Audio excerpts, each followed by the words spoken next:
Coming up on the Buckeye Guard, the Ohio National Guard and State Defense Force participate in GuardCare 2025.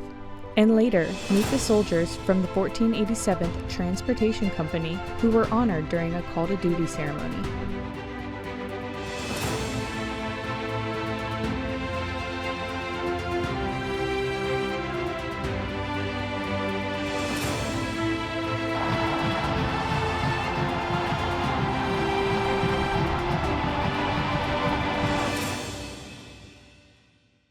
Hundreds of Ohioans gathered at Trillium Event Center in Bucyrus to take part in GuardCare 2025. GuardCare is a community event that gives Ohio residents the opportunity to receive free healthcare services. The Ohio National Guard and the Ohio State Defense Force partnered with the Ohio Department of Health, Crawford County Public Health Department, and local healthcare providers to host the event.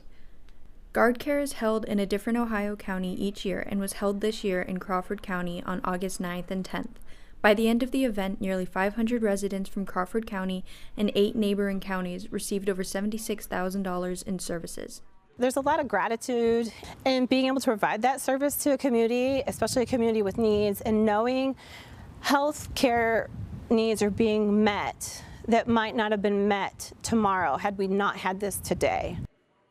Some of the services medical teams provided included physicals, blood lab work, dental exams, immunizations, mammograms, and vision exams. They also provided car seats and bike helmets, as well as information about local healthcare providers and resources. All services were free of charge and open to residents of all ages. It's amazing, the people, when we told them what we were wanting to do, they just started jumping in and wanting to be a part of it because they recognized the value of this and what a unique opportunity was. GuardCare has provided free medical services to over 15,000 residents in underserved Ohio communities since it was first held in 1995. Reporting for the Ohio National Guard, I'm Catherine Woodruff. It's a very demanding job. It takes a lot of attention to detail. Without fuel, aircraft won't fly, ground vehicles won't drive. They do more than just fuel things. They provide safety of flight. Without us, nothing happens. I'm Dalton Deals, I'm senior airman, and I'm a fuel specialist. Some people don't think that we do more than what we do. People think we just stand there and pump gas, but we're doing more. We're doing cryogenics, we're doing liquid oxygen, liquid nitrogen. We also lab test the fuel that comes in. Our airmen go out, they make sure that we have the right fuel, the right time, the right quantity to the right aircraft. They ensure the safety of flight. They do that through ensuring that our fuel is clean, safe. They have a labs technician that makes sure that all of the fuel meets the standards, and that way we can have an effective mission here. We will get here early in the morning. We will have a team that checks out the trucks to make sure they're operational, and then when we're called out to the flight line to refuel the jets, 2, 3, sometimes 4 people will go out, fill the jets, and then we will come back. There's tons of other duties we have to do. We'll get those duties completed before the jets land, and then we'll go right back out again, fill up the jets for the next mission. My most favorite part of the job would be going out and working with all the jets. I love being next to them. We do hop hits, so they're running while we're right next to them, putting fuel in them. We are part of the Aerospace Control Alert mission, so we have jets on the ramp 24/7 ready to go to protect a 600-mile radius, which actually services and protects 60% of the U.S. population. And our fuel specialists out here directly contribute to that mission to make sure those jets and those airmen are ready to meet our nation's call if needed. Training is going to be 8 weeks at Shepherd Air Force Base in Texas. They will teach you everything from driving the refuelers, issuing, sampling. Everything in the job is taught there. So if you're looking for a short tech school, this is definitely the job for you. Having the CDL and driving the truck can definitely transition to a civilian career. You'll also get experience transporting hazardous materials. You can also get your hazmat CDL as well. We do a lot of our training on the job training once you come to the base. From the smallest female airman up to the biggest male airman, nobody's had issues. Always ask questions, because if you go out and don't know what you're doing, you can mess something up. And when you're working with these jets, you can't mess up. Without us, we have nothing but static displays. None of the planes in the Air Force could get off the ground. It's the best job in the Air Force and one of the most important. I love it. I just love to work. It's what I do.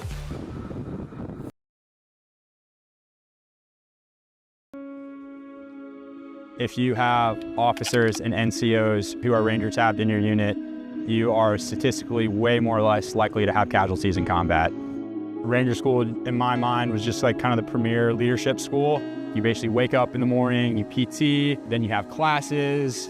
They test us on land nav. They test us on just your rucks, your push-ups, and they're grading to standard. Goes over a little platoon operations. You'll get a chance to be in leadership positions with a RI behind your back grading you. It feels different when you have those guys like pulling out their notebooks like right behind you as you're making a decision. It makes it very real. Intentionally make everything suck because they want to put you in the worst conditions possible to see how you react under stress. You become more adaptable.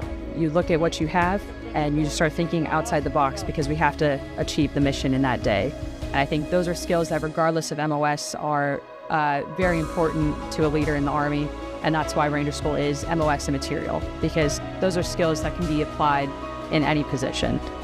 Showed up in great shape, but going through Rap Week and Derby, definitely got a lot weaker. Cardio got a little worse, and then you have the most physical part of hiking up those mountains. But during any other moment, never thought about quitting. I think when you quit, every time after that, it becomes easier and easier to quit. And I've quit things in the past, and the only way you're gonna get me to quit now is if you actually physically make me unable to continue.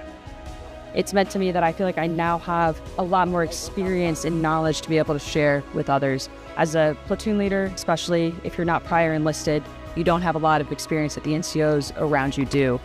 But being able to go to school and build some of those own experiences myself, combined with their real world experiences, I think we work together very well to increase the lethality of our platoons. It makes you a better leader in the military, but it also makes you a better leader in all aspects of life. Being in the National Guard, it's a luxury because we're able to do the military thing, and we're also able to have a civilian job. It can set you apart beyond just the military. There are a lot of schools in the Army that are exceptionally beneficial. Ranger School, of course, one of them, but there are many others that help develop leadership and other skills that we need throughout the Army National Guard. What I would like to see is that we continue to invest our time as leaders in preparing our soldiers for these schools. It is a little bit of our own responsibility to not just get these guys the opportunities, but to help them succeed.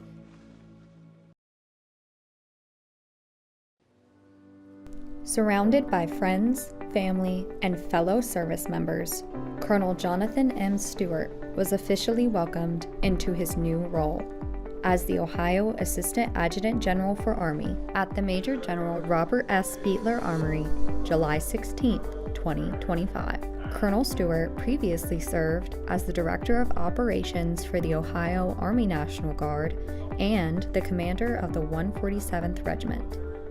So he understands training better than anyone. And he brings that into this, which is part of people first. Training people effectively so that we can sleep at night when we send our sons and daughters off to fight. And his focus on that is absolutely where it needs to be. We're focused on readiness, we're focused on lethality, we're focused on war fighting, and he's gonna bring that to the floor every single day. As the Ohio Assistant Adjutant General for Army, Stewart will be leading and supporting more than 10,000 citizen soldiers across the state of Ohio. You tell us to get a mission done, we will get it done. You'll be amazed with the ingenuity of everyone standing out here today. Our team, our readiness, and our culture will shine through each and every time. So for everyone in the Ohio Guard, thank you. Thank you for all you do. I am honored, I am humbled, and I am privileged to stand here before you today as the new ATAG Army. I'm Air Force Staff Sergeant Jill Manus, reporting for the Ohio National Guard.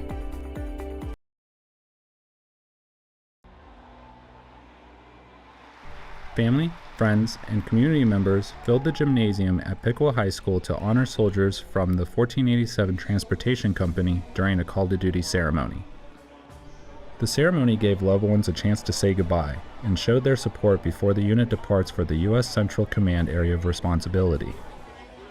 For me personally, the hardest part about leaving is the transition process, leaving my civilian life and doing the transfer from that to military life. I think that's the most difficult thing. A lot of people ask me if the deployment's going to be stressful, and I feel prepared for that, and I think it's just the transition processes that are going to be the most difficult. The 1487th will provide transportation support across the region as part of Operation Spartan Shield. The this marks another overseas deployment, following previous missions in 2004, 2012, and 2020. You are going on something that very few people get to say that they will ever be able to experience. And as long as you have a positive mindset, a positive attitude, everything is going to be just fine. As the soldiers prepare to deploy, they carry with them the strength of their training, the support of their community, and a continued commitment to serve.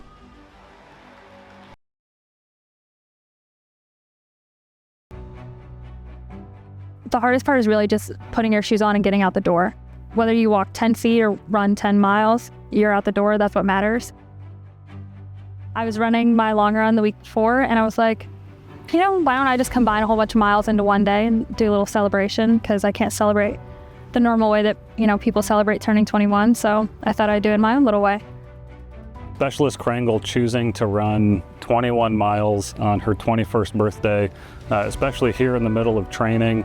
I think it just speaks to her ambition, regardless of what time we ask her to get up and start training, and just always in good spirits, always got a smile on her face, and just ready to keep working hard no matter how long the day is. Surprisingly, I felt much better than I, expected to. I wasn't even sore the day after, which is shocking. But, I've trained for the last probably decade doing long distance, so, my body was just kind of prepared beforehand. I was immensely proud of Specialist Krangle when she crossed that finish line. I rode alongside her all 21 miles, and, she never quit. She stopped to stretch a couple times, but every time she started running again, she ran a little bit faster after she stopped. And so it just made me proud to be a leader and to see her, achieve some of her ambitions. Right now, I attend Cleveland State University, and I'm majoring in social work. The Ohio National Guard Scholarship has honestly been the biggest blessing in my life. I was originally going to have to drop out of school and stop running altogether, but this scholarship has given me an opportunity to not only pursue my academic career and athletic career, but still do what I've always wanted to do, which was join the military in some form. So it really kept me in school and it kept me on the right path. Post-college career, I'm hoping to join the Ohio National Guard marathon team. And I was a little skeptical on whether or not I could do that. And hitting the 21 miles and still feeling pretty good kind of gave me that boost that, I have a chance post-college to do something really good with my career. I think she's got some great ambitions, both here in her current assignment, but also her longer career in the Army after she graduates, trying to become an officer and go do some social work things for the Army. And I think her choice to go run 21 miles is just an astounding feat, to do that and still go train all day.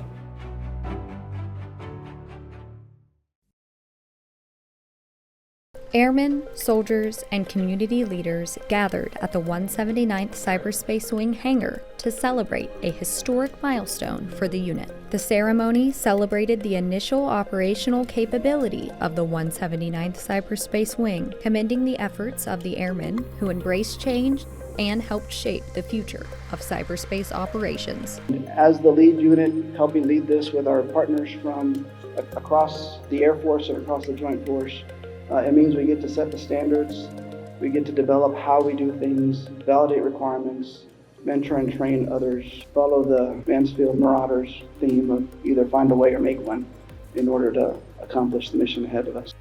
In 2023, the unit converted from an airlift wing to the Air National Guard's first cyberspace wing. The 179th Cyberspace Wing mission is slated to be fully operational in 2027. Took all of us to do it. Took MSG, took CE, contracting, LRS, took people moves. It took building things, learning how to contract. It took security forces saying, okay, I'm not guarding airplanes, but what am I guarding? It took everybody on this space to make this happen. And so, thank you. What you do will enable every single aircraft to fly safely to targets, to be able to intercept, to put forces on the ground, to have ships in the sea, to do all the things, hopefully, to deter so that we don't have to fight. But everything that you've done in a short period of time to become the professional you are what makes the Air Force great. And it's what makes Mansfield great. I'm Air Force Staff Sergeant Jill Manus, reporting for the Ohio National Guard. We are Mansfield.